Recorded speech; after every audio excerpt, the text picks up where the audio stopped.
శ్రీ శివమహాపురాణము రుద్ర సంహిత సతీఖండము అద సప్తదశోధ్యాయ సతీ వరప్రాప్తి. బ్రహ్మౌవాచ ఇత్యుక్త్వా సర్వదేవైశ్చ కృతా శంభోర్నుతి పరా శివాచ్చ సా వరం ప్రాప్తా శృణు హ్యాదరతో మునే అధో సతీ పునః శుక్లపక్షే అష్టమ్యాముపోషిత ఆశ్వినే మాసి సర్వేశం పూజయామాస భక్తితః ఇది నందావ్రతే పూర్ణే నమమ్యాందిన భాగతః తస్యాస్తు ధ్యానమగ్నాయాః ప్రత్యక్షమభవద్దరః సర్వాంగ సుందరో గౌరః పంచవక్త్రస్త్రిలోచనః చంద్రఫాలః ప్రసన్నాత్మ శితికంఠశ్చతుర్భుజః. బ్రహ్మ ఇట్లు పలికెను, ఓ మహర్షి, ఈ విధముగా దేవతలు శివుని గొప్ప స్తోత్రములతో స్తుతించిరి. శివుని నుండి ఆ సతీదేవి వరమును పొందెను. ఈ వృత్తాంతమును శ్రద్ధతో వినుము. అప్పుడు సతీదేవి ఆశ్వయుజ శుక్ల అష్టమి నాడు మరలా ఉపవసించి సర్వేశ్వరుని భక్తితో పూజించెను. ఈ తీరున నందావ్రతము పూర్తి ఆయెను. నవమి నాడు పగటి సమయమునందు ఆమె ధ్యానమునందు నిమగ్నురాలయుండగా శివుడు ప్రత్యక్షమయ్యెను. ఆయన సర్వావయములయందును సుందరుడు, తెల్లనివాడు, 5 మోముల వాడు, ముక్కంటి, నుదుటిపై చంద్రుని ధరించి ఉండెను. ప్రసన్నమైన మనస్సు గలవాడు, తెల్లని కంఠము, నీలభాగము తక్క కలవాడు, 4 భుజములు గలవాడు, త్రిశూల బ్రహ్మ కవరాభయ భృగ్భస్మభాస్వర స్వర్ధున్యా విలసచ్చీర్ష సకలాంగ మనోహర మహాలావణ్యధామా చ కోటీచంద్ర సమానన కోటిస్మర సమాకాంతి సర్వదా స్త్రీ ప్రియాకృతి. ప్రత్యక్షతో హరం వీక్ష సతీసే దృగ్విధం ప్రభుం వవందే చరణౌ తస్య సులజ్జా వనతానన అధప్రాహ మహాదేవ సతీం సద్వ్రతధారిణీం తామచ్చన్నపి భార్యర్థం తపశ్చర్యా ఫలప్రద. త్రిశూలమును, బ్రహ్మకపాలమును, వరముద్రను, అభయముద్రను చేతులయందు ధరించెను. ఆయన భస్మచే తెల్లగా ప్రకాశించుచుండెను. ఆయన శిరస్సుపై మందాకిని విలసిల్లుచుండెను. ఆయన సర్వాంగ సుందరుడు. ఆయన లావణ్యమునకు పెన్నిధి. కోటి చంద్రులతో సమానముగా ప్రకాశించెను. కోటి మన్మధులతో సమమగు కాంతిని కలిగి ఉండెను. ఆయన ఆకారము యువతలకు అన్ని విధములుగా ప్రీతిపాత్రమగును. సతీదేవి ఈ విధముగానున్న శివప్రభువును ప్రత్యక్షముగా గాంచి సిగ్గుతో వంగిన ముఖము గలదై ఆయన పాదములకు నమస్కరించెను. అప్పుడు మహాదేవుడు తపస్సునకు ఫలముగా ఆమెను భార్యగా స్వీకరించగోరి మహావ్రతమును అనుష్ఠించుచున్న సతీదేవితో నిట్లనెను. మహాదేవ ఉవాచ దక్షనందిని ప్రీతోస్మి వ్రతే నానేన సువ్రతే వరం వరయ సందాస్యే ఎత్తవాభిమతం భవేత్. మహాదేవుడిట్లు పలికెను, ఓ దక్షపుత్రి, నీవు మంచి వ్రతమును చేసితివి. నీ ఈ వ్రతముచే నేను సంతసించి తిని నీకు ఇష్టమైన వరమును కోరుకొనుము, ఇచ్చెదను. బ్రహ్మౌవాచ జానన్న పీహ తద్భావం మహాదేవో జగత్పతి జగౌవరం వృణీష్వేతి తద్వాక్య శ్రవణేచ్ఛయ సాపి త్రపావసా యుక్త వక్తునం నో హృదయత్ స్థితం శశాక సాత్వభీష్టం ఎత్తల్లజ్జాచ్ఛాదితం పునః. బ్రహ్మ ఇట్లు పలికెను, జగత్ప్రభువగు మహాదేవునకు ఆమె మనస్సులో భావము తెలిసినదే, కానీ ఆమె మాటను విను కోరికతో వరమును కోరుకొనుము అని పలికెను. కానీ ఆమె లజ్జచే హృదయములోని మాటను చెప్పలేకపోయెను. ఆమె అభీష్టము లజ్జచే కప్పివేయబడెను. ప్రేమమగ్నా భవత్సాతి శ్రుత్వా శివవచ ప్రియం తద్జ్ఞాత్వా సుప్రసన్నో భూచంకరో భక్తవత్సలః వరం బ్రూహి ప్రాహేతిన పునర్ధృతం సతీభక్తి వసశంభురంతర్యామి సతాంగతి అధత్రపాం స్వాం సంధాయ యదా ప్రాహ హరం సతీ యథేష్టం దేహి వరద వరమిచ్చ నివారకం తదా వాక్యస్యావసాన మనవేక్ష వృషధ్వజ భవత్వం మమ భార్యేతి ప్రాహతాం భక్తవత్సలః. ఆమె శివుని ప్రియమైన పలుకులను విని అతిశయించిన ప్రేమలో మునిగిపోయెను. భక్తవత్సలుడగు శంకరుడా విషయము నెరింగి మిక్కిలి ప్రసన్నుడాయెను. అంతర్యామి సత్పురుషులకు శరణ్యుడు అగు శంభుడు సతీదేవి యొక్క భక్తికి వసుడై వెంటనే వరమునడుగుము అని మరలా పలికెను. అప్పుడు ఆమె తన సిగ్గును నియంత్రించుకొని, వరములనిచ్చువాడా, నివారింప సఖ్యము కాని వరమును నీకు ఇష్టమైన దానిని ఇమ్ము అని పలుకగా, అప్పుడు భక్తవత్సలుడగు వృషభధ్వజుడు వాక్యము పూర్తియగు వరకు వేచి ఉండలేదు. నీవు నా భార్యవు కమ్ము అని ఆయన ఆమెతో పలికెను. ఏతచ్చుత్వా వచస్తస్య సాభీష్ట ఫలభావనం తూష్ణీం తస్థో ప్రముదితా వరం ప్రాప్య మనోగతం సకామస్య హరస్యాగ్రే స్థిత సా చారుహాసిని అకరోన్నిజభావాంశ్చ హావాస్కామవిర్ధనాన్ తతో భావాన్ సమాదాయ శృంగారాఖ్యో రసస్తదా తయోశ్చిత్తే వివేశాసు కళాహావా యథోదితం తత్ప్రవేశాత్తు దేవర్షే లోకలీలానుసారినో కాప్యభిఖ్యా తయోరాసి చిత్రా చంద్ర మసోర్యథ. అభీష్ట ఫలమును ప్రదానము చేసే శివుని ఈ మాటలను విని తన మనస్సులోనున్న కోరిక తీరుటచే మిక్కిలి ఆనందించినదై సతీదేవి మిన్నకుండెను. ప్రేమతో కూడి ఉన్న శివుని ఎదుట నిలబడి సుందరమగు చిరునవ్వు గల ఆ సతీ శివుని కామమును వృద్ధి పొందించే హావభావములను ప్రకటించెను. అప్పుడు భావములతో కూడి శృంగార రసము వెంటనే వారి హృదయములలో ప్రవేశించెను. పైగా చెప్పిన తీరున హావభావములు సుందరముగా ప్రకటమయ్యను. ఓ దేవర్షి, లోక లీలలను అనుకరించే వారిద్దరిలో శృంగార ప్రవేశం వలన చిత్రాచంద్ర మసులయందు వలె వారిద్దరి యందు వర్ణింప సఖ్యము కాని శోభ కన్పట్టెను. రేజే సతీ హరం స్నిగ్ధ భిన్నాంజన సమప్రభ చంద్రాభ్యాసేభ్ర లేఖేవా స్ఫటికోజ్వల వర్ష్మణ అదశా తమువాచేదం హరం దాక్షాయణీ ముహు సుప్రసన్నా కరౌ బద్వా నతాకా భక్తవత్సలం. చిక్కని కాటుక కాంతి గల సతి స్ఫటికము వలె ప్రకాశించు దేహము గల శివుని సమీపములో చంద్రుని ప్రక్కన మేఘపంక్తి వలె భాసిల్లెను. అప్పుడు ఆ దాక్షాయిని మిక్కిలి ప్రసన్నురాలై భక్తవత్సలుడకు శివునకు చేతులు జోడించి అనేక నమస్కారములను చేసి ఆయనతో నిట్లనెను. సత్యువాచ, దేవదేవ మహాదేవ వివాహ విధినా ప్రభో పితుర్మే గోచరీకృత్య మాం గృహాణ జగత్పతే. సతి ఇట్లు పలికెను, దేవదేవ మహాదేవ ప్రభు జగత్పాలక, నా తండ్రికి తెలియజేసి నన్ను యథావిధిగా వివాహమాడి స్వీకరించుము.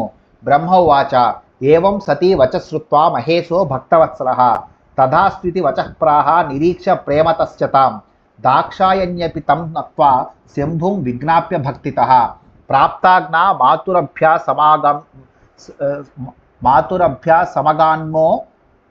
సమగాన్మో హముద్దాన్వితః హరోపి హిమవస్ప్రస్థం ప్రవిశ్య చ నిజాశ్రమం దాక్షాయణీ వియోగాద్వై కృత్యధ్యాన పరోభవత్ సమాధాయ మనస్యంభుర్లౌకికం గతిమాశ్రితి చింతయామాస దేవర్షే మనసా మాం వృషధ్వజః. బ్రహ్మ ఇట్లు పలికెను, భక్తవత్సలుడకు మహేశ్వరుడు సతీదేవి యొక్క ఈ మాటను విని ఆమెను ప్రేమతో చూచి అటులనే అగుగాక అని పలికెను. దాక్షాయిని కూడా శంభునకు నమస్కరించి భక్తితో విన్నవించి ఆజ్ఞను పొంది ప్రేమతో ఆనందముతో నిండిన మనస్సు గలదై తల్లి వద్దకు వెళ్ళెను. శివుడు కూడా హిమవత్ పర్వత మైదానంలోని తన ఆశ్రమంలో ప్రవేశించి దాక్షాయిని వియోగముచే అతి కష్టముతో ధ్యానము చేయ మొదలెడెను. వృషభధ్వజుడు శంభుడు మనస్సును నియంత్రించుకొనెను. ఓ దేవర్షి, ఆయన లౌకిక ప్రవృత్తిని ఆశ్రయించి మనస్సులో నన్ను తలంచెను. సంచింత్య మనోహం మహేశేనే త్రిశూలిన పురస్తాత్ ప్రావిశం తోర్ణం హరసిద్ధి ప్రచోదితః యత్రాసౌ హిమవత్ప్రస్థే తద్వియోగి హరస్థితః సరస్వతీ యుతస్తాత తత్రైవ సముపస్థితః సరస్వతీ యుతం మాంచ దేవర్షే వీక్షస ప్రభుః ఉత్సుకః ప్రేమబద్ధశ్చ సత్యా శంభురువాచః. త్రిశూలి మహేశ్వరుడగు హరుడు నన్ను స్మరించగా ఆయన యొక్క సిద్ధిచే ప్రేరితుడనై నేను ఆయన ముందు వెంటనే నిలబడితిని. వత్స, శివుడు సతీ వియోగముతో హిమవత్ పర్వతం యొక్క మైదానంలో ఉండెను. నేను సరస్వతితో కూడి అతడకు చేరుకుంటుని. ఓ దేవర్షి, సతీదేవి యందు దృఢమైన ప్రేమ గల ఆ శంభుప్రభుడు ఉత్కంఠతో కూడి ఉండెను. సరస్వతితో కూడి వచ్చిన నన్ను చూచి ఆయన ఇట్లు పలికెను.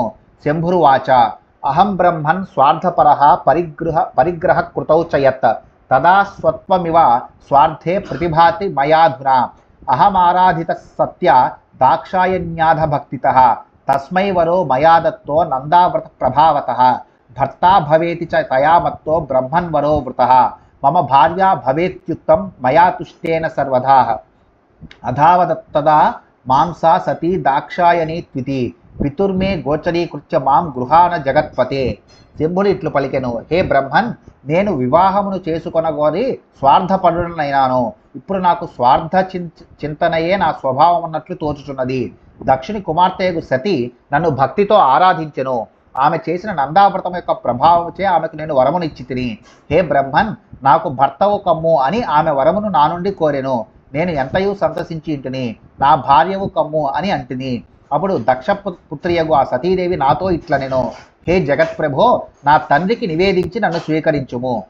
తదప్యంగీకృతం బ్రహ్మన్మయ తద్భక్తితుష్టితః సా గతా భవనం మాతు రహమాత్రాగతో విధే తస్మాత్వం గచ్చ భవనం దక్షస్య మమ శాసనాత్ తాం దక్షోపి యథా కన్యాం దద్యాన్నేరం తథావద సతీ వియోగ భంగస్యాద్యథా మే త్వం తథా కురు సమాశ్వాసయ తం దక్షం సర్వవిదాయ విశారదః. హే బ్రహ్మన్, ఆమె భక్తిచే సంతశీలిన నేను దానికి కూడా అంగీకరించి తిని. ఓ బ్రహ్మ, ఆమె తన భవనమునకు తల్లి వద్దకు వెళ్ళెను, నేను ఇచ్చటకి వచ్చి తిని. కావున నీవు నా ఆజ్ఞచే దక్షుని గృహమునకు వెళ్ళము. దక్షుడు నాకు ఆ కన్యను వివాహములో శీఘ్రముగా ఇచ్చు తీరున దక్షునకు నచ్చజెప్పుము. నాకు ఈ సతీ వియోగము నుండి విముక్తి కలుగు ఉపాయమును అనుష్ఠింపుము. నీవు అన్ని విద్యలయందు దిట్టవు, ఆ దక్షుని ఒప్పింపుము. బ్రహ్మోవాచ ఇత్యుదీర్య మహాదేవ సకాసేమ ప్రజాపతే సరస్వతీం విలోక్యాసు వియోగ వసగోభవత్ తేనాహమపి చాజ్ఞప్తి కృతకృత్యో ముదాన్వితః ప్రోవాచం చేతి జగతాం నాథం తం భక్తవత్సలం యదాత్త భగవాన్ శంభో తద్విచార్య సునిశ్చితం దేవానాం ముఖ్యస్వార్థో హి మమాపి వృషభధ్వజ దక్షస్తుభ్యం సుతాం స్వాం చ స్వయమేవ ప్రదాస్యతి అహం చాపి వదిష్యామి తద్వాక్యం తత్సమక్షతః ఇత్యుదీర్య మహాదేవమహం సర్వేశ్వరం ప్రభుం అగమం దక్ష నిలయం స్యందనే నాతి వేగిన. బ్రహ్మ ఇట్లు పలికెను, ప్రజాపతిని అగు నాతో ఇట్లు మాటలాడి మహాదేవుడు సరస్వతిని చూచి వెంటనే సతీ వియోగమునకు వసుడయ్యను. శివుడు ఈ తీరును ఆజ్ఞాపించగా కృతకృత్యుడనై నేను మిక్కిలి సంతసించి తిని. భక్తవత్సలులకు ఆ జగన్నాథునితో నేను ఇట్లు పలికితిని, హే భగవాన్ శంభో, నీవు చెప్పిన పలుకులను విచారణ చేసి యుక్తమేనని నేను నిశ్చయించుకొంటిని. హే వృషభధ్వజ, ఈ వివాహమునందు ప్రధానముగా దేవతలకు మరియు నాకు కూడా స్వార్థము గలదు. దక్షుడు స్వయముగానే నీకు తన కుమార్తెను ఇయ్యగలడు. నీ మాటను నేను కూడా అతనికి చెప్పగలను. సర్వేశ్వరుడు ప్రభువుకు మహాదేవునితో నేను ఇట్లు పలికి మిక్కిలి వేగము గల రథముపై నెక్కి దక్షుని ఇంటికి వెళ్ళితిని. నారదౌ వాచ విధే ప్రాజ్ఞ మహాభాగా వదనో వదతాం వర సత్యై గృహాగతాయై స దక్షః కిం మకరోత్తతః. నారదుడిట్లు పలికెను, హే విధే ప్రాజ్ఞ మహాత్మ, నీవు ప్రవక్తలలో శ్రేష్ఠుడవు. సతీదేవి గృహమునకు వచ్చిన తరువాత దక్షుడు ఏమి చేసెనో మాకు చెప్పుము. బ్రహ్మోవాచ తపస్తప్వా వరం ప్రాపయ మనోభిలషితం సతి గృహం గత్వా పితుర్మాతు ప్రణామమకరోత్తదా మాత్రే పిత్రేథ తత్సర్వం సమాచఖ్యౌ మహేశ్వరాత్ వరప్రాప్తిస్వ సఖ్యా వై సత్యాస్తుష్టస్తు భక్తితః మాతా పితా చ వృత్తాంతం సర్వం శ్రుత్వా సఖీముఖాత్ ఆనందం పరమం లేభే చక్రే చ పరమోత్సవం ద్రవ్యం దదో ద్విజాతిభ్యో యదాభీష్టముదారదీః అన్యేభ్యశ్చాంధ దీనేభ్యో వీరిణీ చ మహామనాః. బ్రహ్మ ఇట్లు పలికెను, సతీ తపస్సును చేసి మనస్సునకు అభీష్టమైన వరమును పొంది ఇంటికి వెళ్ళి అప్పుడు తల్లిదండ్రులకు నమస్కరించెను. సతీదేవి యొక్క భక్తికి సంతసించి మహేశ్వరుడు వరమునిచ్చిన వృత్తాంతమును ఆమె తన సఖి చేత సమగ్రముగా తల్లిదండ్రులకు చెప్పించెను. సఖి నోటి నుండి ఈ వృత్తాంతమును వినిన తల్లిదండ్రులు పరమానందమును పొంది గొప్ప ఉత్సవమును చేసిరి. విశాల హృదయుడగు దక్షుడు బ్రాహ్మణులకు కోరినంత ధనమునిచ్చెను. గొప్ప మనస్సు గల వీరిని కూడా అంధులు దీనులు మొదలగు వారికి ధనమునిచ్చెను. వీరిని తాం సమాలింగ్య స్వసుతాం ప్రీతివర్ధిని మూర్ధ్ను పాగ్రాయ ముదితా ప్రశంస ముహుర్ముహు అద దక్షః కియత్కాలే వ్యతీతే ధర్మవిత్తమః చింతయామాస దేయేయం స్వసుతా సంభవే కథం ఆగతోపి మహాదేవః ప్రసన్నస్స జగామః పునరేవ కథం సోపి సుతార్థే త్రాగమిష్యతి ప్రాస్తాప్యోద మాయా కశ్చిత్ చంభోర్నికటమంజస నైతద్యోగ్యం గృహ్ణీయ జద్యేవం విఫలార్దన. వీరిని ప్రేమను వర్ధిల్లజేయు తన కుమార్తెను కౌగిలించుకొని లలాటమునందు ముద్దిరి ఆనందముతో మరలా కొనియాడెను. కొంతకాలము గడిచిన తరువాత ధర్మవేత్తలలో శ్రేష్ఠుడగు దక్షుడు ఇట్లు చింతిల్లెను, ఈ నా కుమార్తెను శివునకిచ్చి వివాహమును చేయుట ఎట్లు? ప్రసన్నుడై విచ్చేసిన మహాదేవుడు తిరిగి వెళ్ళినాడట. ఈ నా కుమార్తె కొరకు అతడు మరలా ఇచ్చుటకు వచ్చు ఉపాయమేది? నేను వెంటనే ఎవరినో ఒకరిని శంభుని వద్దకు పంపించవలెను, కానీ అట్లు చేయుట యోగ్యము కాదేమో. ఆయన నా కుమార్తెను గ్రహించనిచో నా ప్రార్థన వ్యర్థమగును. అథవా పూజయిష్యామి తమేవా వృషభధ్వజం మదీయ తనయా భక్త్యా స్వయమేవ యథా భవేత్ తయైవ పూజితస్సోపి వాంఛత్యార్య ప్రయత్నతః శంభుర్భవతు మద్భర్తేత్యేవం దత్తవరేణ తత్ ఇది చింతయతస్తస్య దక్షస్య పురతోన్వహం ఉపస్థితోహం సహసా సర్వస్వత్య సత్యన్వితస్తదా మాం దృష్ట్వా పితరం దక్షః ప్రణమ్య వనతస్థితః ఆసనం చ దదౌ మహ్యం స్వభవాయ యథోచితం తతో మాం సర్వలోకేశం తత్రాగమనం కారణం దక్ష పప్రచ్చ క్షిప్రం చింతావిష్టోపి హర్షితః. లేదా నేను ఆ వృషభధ్వజుని పూజించెదను, ఇట్టి భక్తిచే నా కుమార్తె స్వయముగానే ఆయనకు భార్య కాగలదు, మరియు ఆమెచే పూజింపబడిన శంభుడు తాను ఆమెకు భర్త కాగలనని వరమిచ్చి ఉన్నాడు. ఆయన కూడా పెద్దల ద్వారా వివాహ యత్నమును చేయవచ్చును. దక్షుడు ఈ తీరున చింతిల్లుచుండగా నేను సరస్వతితో కూడి అతనికి ఎదుట వెనువెంటనే నిలబడి తిని, తండ్రినకు నన్ను చూచి దక్షుడు ప్రణమిల్లి వినయముతో నిలబడెను, మరియు అతడు నాకు యోగ్యమకు ఆసనమును సమర్పించెను. దక్షుడు చింతతో కూడి ఉన్నను నన్ను చూచి ఆనందించి వెంటనే సర్వ జగత్ప్రభువగు నన్ను అట్లు విచ్చేయుటకు గల కారణమును గురించి ప్రశ్నించెను. దక్ష ఉవాచ తవాత్రా గమనే హేతు క ప్రవేశే స సృష్టికృత్ మమోపరి సుప్రసాదం కృత్వా చక్ష్వ జగద్గురో పుత్ర స్నేహాత్కార్య వసాదధావా లోకకారక మమాశ్రమం సమాయాతో హృష్టస్య తవ దర్శనాత్. దక్షుడిట్లు పలికెను, హే జగద్గురో, సృష్టికర్తవకు నీవు నాపై గొప్ప అనుగ్రహము గలవాడవై ఇచ్చటకు వచ్చి ఇంటివి. నీ రాకకు కారణమును చెప్పుము. హే లోకకర్త, నీవు నా ఆశ్రమమునకు పుత్రప్రేమచే వచ్చితివా, లేక ఏదేని కార్యము కొరకై వచ్చితివా? మీ దర్శనముచే నాకు ఆనందము కలిగినది. బ్రహ్మోవాచ ఇతి పృష్టస్వ పుత్రేణ దక్షేణ మునిసత్తమ విహసన్న బ్రువం వాక్యం మోదయంస్తం ప్రజాపతిం శృణు దక్ష యదర్థం త్వత్సమీప మహమాగతః త్వత్తోకస్య హితం మేపి భవతోపి తదీప్సితం తవ పుత్రీ సమారాజ్య మహాదేవం జగత్పతిం యో వరః ప్రార్థితస్తస్య సమయోయ ముపాగతః శంభునా తవ పుత్ర్యర్థం త్వత్సకాశమహం ధ్రువం ప్రస్థాపితోస్మి యత్కృత్యం శ్రేయస్తదవధారయ. బ్రహ్మ ఇట్లు పలికెను, నా కుమారుడగు దక్ష ప్రజాపతి ఇట్లు ప్రశ్నించెను, ఓ మహర్షి, నేను చిరునవ్వు నవ్వి అతనికి ఆనందమును కలిగించుతూ ఇట్లు పలికితిని, హే దక్ష, నేను నీ వద్దకు వచ్చిన కారణమును వినుము. నేను నీ కుమార్తె హితమును కోరుచున్నాను. నీ కోరిక కూడా అదియే. నీ కుమార్తె శివుని ఆరాధించి ఒక వరమును కోరి ఉన్నది. దానికి ఇప్పుడు సమయము ఆసన్నమైనది. శివుడు నన్ను నీ వద్దకు పంపినాడు. ఆయన నీ కుమార్తె కొరకు నన్ను పంపినాడు. నీ కర్తవ్యమును నీకు శ్రేయస్సు కలుగు విధముగా శ్రద్ధగా వినుము.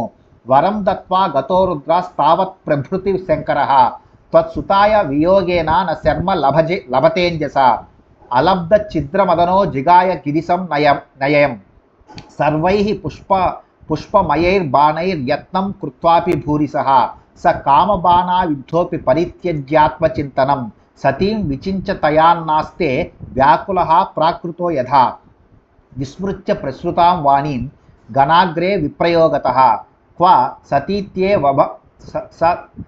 సతీత్యేవమభితో భాషతే నిశ్వసత్యపి. శివుడు వరమునిచ్చి వెళ్ళిన నాటి నుండి నీ కుమార్తె యొక్క వియోగముచే సుఖమును పొందలేకున్నాడు. మన్మధుడు పుష్పబాణములనన్నింటితో పెద్ద ప్రయత్నమును చేసియు ఛిద్రము లభించకపోవుటచే ఏ శివుని జయింపలేకపోయినాడో ఆ శివుడు ఇప్పుడు కామబాణములచే కొట్టబడకపోయినను ఆత్మధ్యానమును వీడి దుఃఖితుడై ప్రాకృత జనుని వలె సతిని ధ్యానించుచున్నాడు.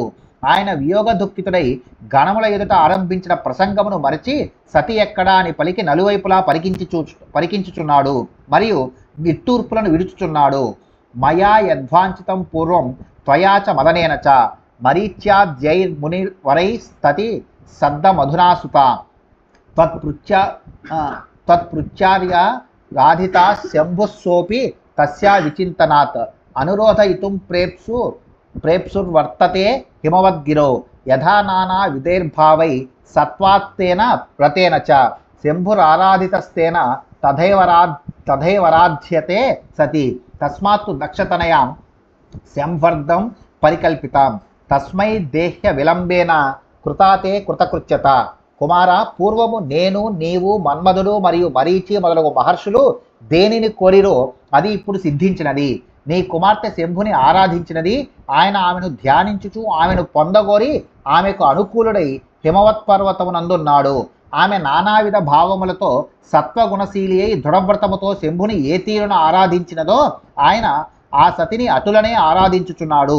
కావున శంభుని కొరకు తనువును దాల్చిన దాక్షాయిని ఆయనకు సమర్పించుము. విలంబనము చేయకుము. అట్లు చేసి నీవు కృతార్థుడవు కమ్ము. అహం తమాన ఇష్యామి నారదేన త్వదాలయం తస్మై త్వమేనాం సంయచ్చ తదర్థే పరికల్పితాం శ్రుత్వా మమ వచశ్చేతి సమే పుత్రోతి హర్షితః ఏవమేవేతి మాం దక్ష ఉవాచ పరిహర్షితః తతస్సోహం మునే తత్ర గమమత్యంత హర్షితః ఉత్సుకో లోకనిరతో గిరిశో యత్ర సంస్థితః గతే నారద దక్షోపి సదార తనయోహ్యపి అభవత్ పూర్ణ కామసుత పీయూషైరివ పూరితః. నేను నారదుని ద్వారా ఆయనను నీ ఇంటికి రప్పించెదను. నీవు ఆయన కొరకు తనువును దాల్చిన ఈమెను ఆయనకు సమర్పించుము. నా కుమారుడగు దక్షుడు నా ఈ మాటలను విని మిక్కిలి సంతసిల్లి అటులనే అగుగాక అని నాతో పలికెను. ఓ మహర్షి, అప్పుడు లోక కార్యమునందు నిమగ్నుడైన నేను ఉత్సాహంతో మిక్కిలి ఆనందముతో శివుడు ఉన్న స్థానమునకు వచ్చి తిని, ఓ నారద, నేను వెళ్ళగానే దక్షుడు భార్యతో కుమార్తెతో కూడి అమృతపానమును తృప్తిగా చేసిన వాడు వలె పూర్ణ మనోరథుడాయను. ఇది శ్రీ శివమహాపురాణే ద్వితీయాయాం రుద్రసంహితాయాం సతీఖండే సతీ వరలాభ నామ సప్తదశోధ్యాయ. శ్రీ శివమహాపురాణంలో రెండవదియగు రుద్ర సంహిత యందు రెండవదియగు సతీఖండములో సతీ వరప్రాప్తి అనే 17వ అధ్యాయము ముగిసినది.